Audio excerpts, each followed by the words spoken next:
Hey there, welcome to another episode of Mundane Designs. I'm your host Mundane. This video is part of my Stabbed in the Back series, and today we're going to be going over my 10 most memorable moments in gaming.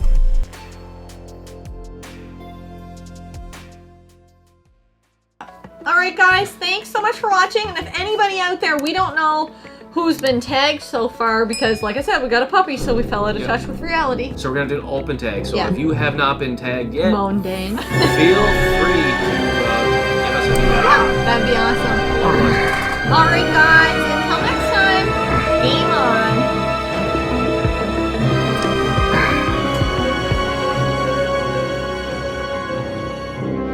on. Missing something, Jen? Hey, so I got tagged, and yeah,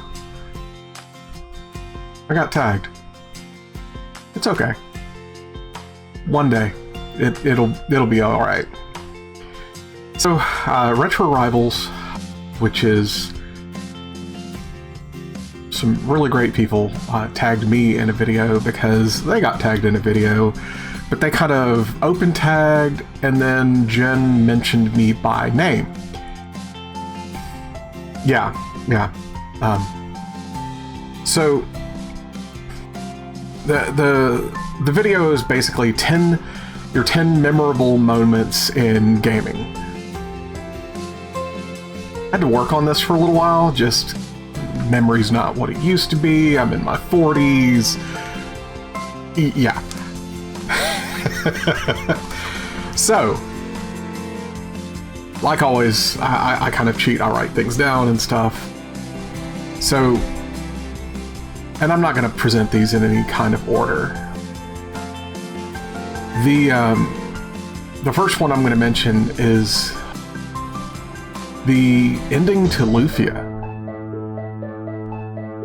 I remember the ending to the Lufia game on the Super Nintendo so well because it got me grounded. I was so attached to the characters and so involved with the storyline that when something went wrong in the ending, I didn't like it. I was very upset and yelled and screamed at my television and got grounded for it. Now, it was only for like a day or two until my grandparents were calmed down enough to where they could actually ask me what happened, and I told them that I got really involved in a storyline and stuff, and they said that that was ridiculous, and I countered with, what if it was a book? Would I still be grounded? And they actually thought about it for a moment and ungrounded me.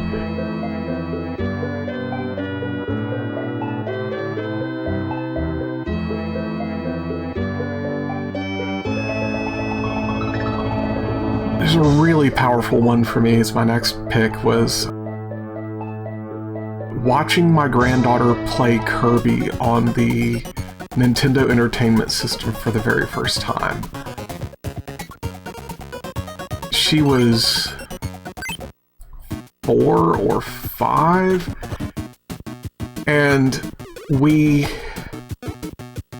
I had the big television back there set up with an NES, and her hands were too small to actually hold a controller.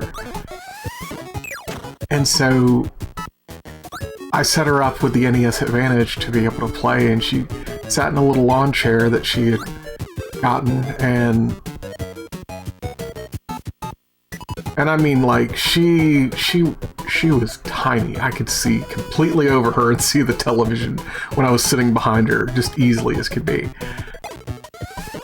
And she had this, like, look on her face when she hit the button and Kirby on the screen started floating. And the greatest thing in the world is she had every game system that I own and every game that I own to pick from. And she picked Kirby on the NES because she liked that he was pink and looked squishy. And it was... I still think to this day that it is her favorite NES game. Another one, I've told stories about this in the past, Pro Wrestling NES tournaments. Pro Wrestling on the NES is... I think it's a great game. I think the mechanics are great and wonderful. I don't think that it's like the end-all be-all of wrestling, but I think it is actually probably the best wrestling game on the Nintendo. Growing up in my neighborhood in the 80s and 90s, we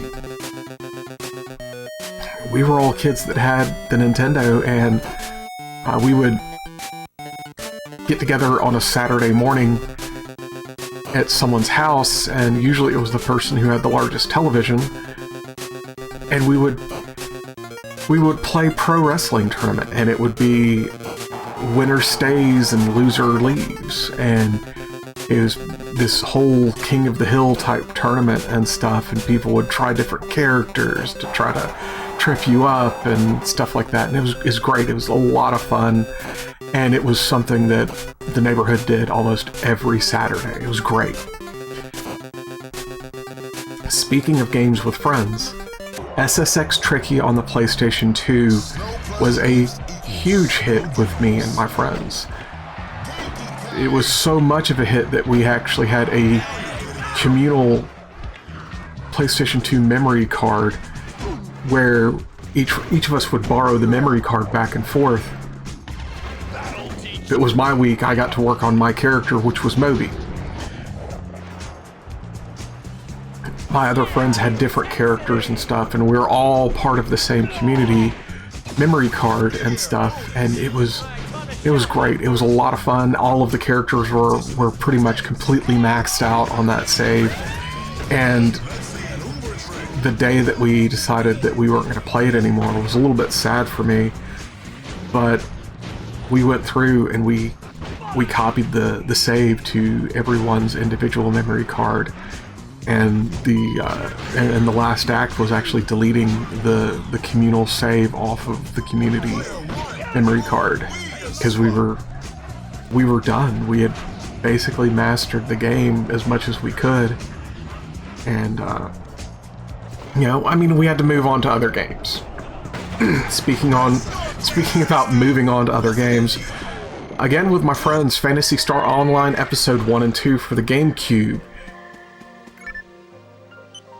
A bunch of my friends moved away, and not like just a short distance, they were like a good 4 or 5 hours away, and we couldn't get together and play games or do anything of that nature anymore. And we had played Phantasy Star Online on the Dreamcast before, and so when the GameCube version came out, we all got copies of it, and we started playing again, and it was pretty much 7 o'clock Central every Wednesday night.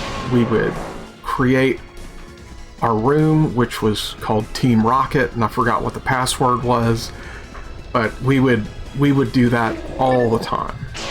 And we would like chat on our phones or something like that, and it was a lot of fun. It's a lot of great memories attached with that. Here's another story that I've told multiple times, and it is the Aereo Blaster story for the TurboGrafx 16. You guys have heard this before. There was a movie theater that had a high score thing where if you got the high score, you got a movie pass. My dad figured out that Aereo Blasters on the TurboGrafx 16 was the same Aereo Blasters that was in the arcade, and I was really good at it, but I needed more practice. So he bought me the TurboGrafx 16 game, and I used that to practice, and we had a long time where we didn't really even pay for movies.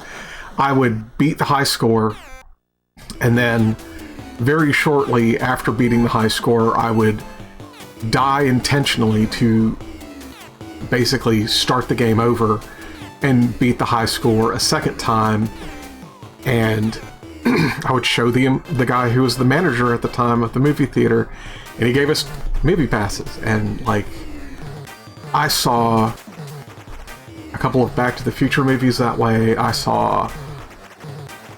think I saw Terminator 2 that way. Just a bunch of different games. It was a lot of fun. Next up, we have the Guardian Legend on the NES. Oh, it's Zaboomafoo, or Z, my cat. So, with with the Guardian Legend, I've told this story on multiple YouTube channels, and I think I can tell a quick version of it without getting choked up. That my grandmother did not have a lot of money. I lived with my grandparents growing up, but we didn't have a lot of money, so I didn't get a lot of expensive gifts. You know, especially during Christmas and stuff like that. I'd probably get like one big gift, and then everything else was like usually hand-me-downs from cousins and stuff like that. So the story goes is my grandmother was working at the time that the year that the Guardian Legend came out, and I wanted it for Christmas because I saw it in a magazine and I really liked how it looked. And try not to get choked up. My grandmother thought of me so much that she skipped lunches at work so that she could save the money and buy me the Guardian Legend. And I made it through without crying. So, the next one is Radiant Silvergun. And the reason that this game has a special memory for me is there was a guy that I worked with when I was working at Blockbuster Video. His name was Mike, and I'm not going to give away his last name. We had this idea, this crazy idea, that when we were both no longer working for Blockbuster, we stayed in contact. We were friends. We both played video games and loved video games. And he was renting a house. And one weekend, I decided that we should get together and just have a video game weekend. Basically, load up a bunch of 2-liters and load my car full of as much video game stuff as I wanted to bring over to the house that he was renting. Because back then my collection was smaller, can actually fit inside the trunk of a car, and his collection was much bigger. And that weekend is when he introduced me to Radiant Silvergun, and I fell in love with that game, and we played it and played it and played it and played it and played it and played it. And it was such a phenomenal game. And that's when I learned how to do the swap trick for the Sega Saturn to try to play a burned version of Radiant Silvergun, because, you know, I couldn't get my hands on it. I don't even think eBay was around back then. But I wanted to play it, and that was the only way that I could really get it done. And it was a wonderful weekend. I absolutely love it. I wish I could reach out and find Mike again and like do something like that again. We only got to do the gaming weekend twice, and one time my friend Sinshadas got to come along, and it was still a blast.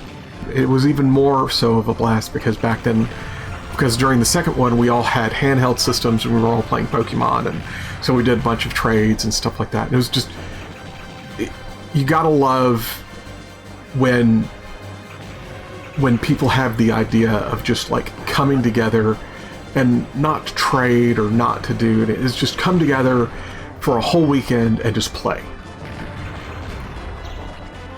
So my next one is, which I think I'm up to 9 now, is Luminous Arc on the Game Boy DS.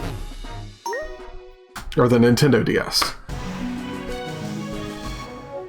This game has a lot of memories for me because I remember discovering it and explaining it to my friend Sinshadas It's like if Final Fantasy Tactics and Chrono Trigger had a baby, and that it was beautiful.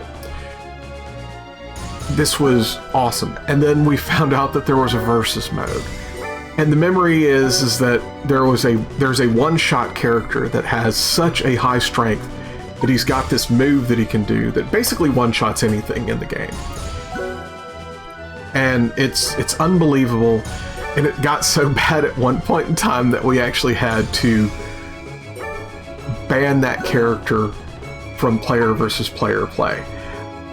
It's my turn! It was just one of those things where we suddenly realized that whoever lost their one-shot character first, that was the person who was going to lose the match. And we didn't like the idea that that one character was so pivotal, which is why I have such a good memory, and that and just playing with my friend Sinchatus as much as we could. Speaking of banned characters, just a side note, I remember going to my college arcade and they had Marvel vs. Capcom 2 tournaments, and Iceman was banned because he didn't take chip damage from blocking. But that's an honorable mention, is not one of my 10 memorable moments. The last one is Zelda 4 Swords on the Game Boy Advance. This game, I remember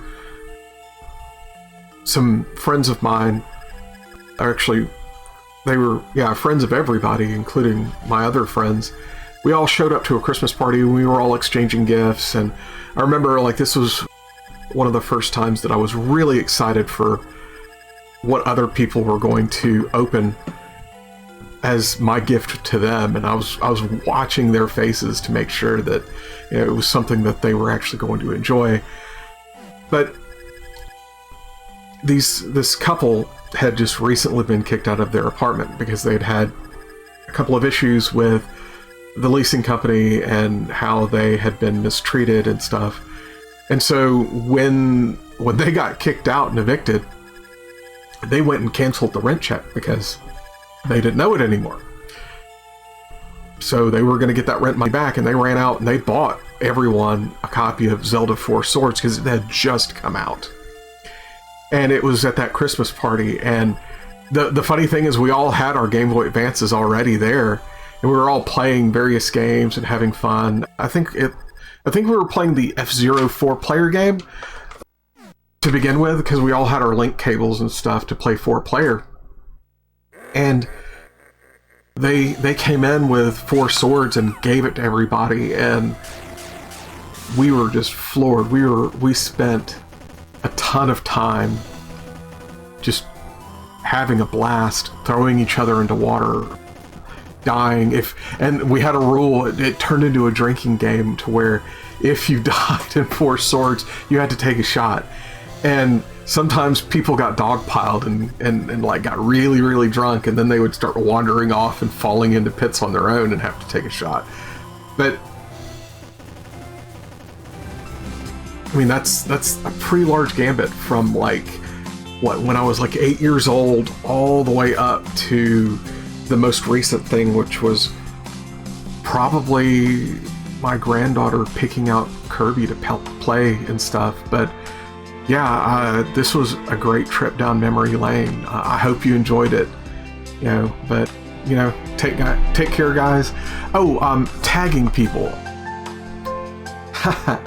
Top Spot 123, I'd love to be able to tag you. Old Ass Retro Gamer, Chris, I'd love for you to do this. I'll just leave it at that. Those are the two people I'd love to see do this type of stuff. Alright, thanks guys. Have a great day. Well, that's it for this episode of Mondane Designs. I'm your host, Mondane, and I hope you enjoyed this episode as much as I enjoyed making it. I have videos on the 1st and 15th of every month, and look forward to sharing them with you. As always, please like, comment, and subscribe, and have a wonderful day.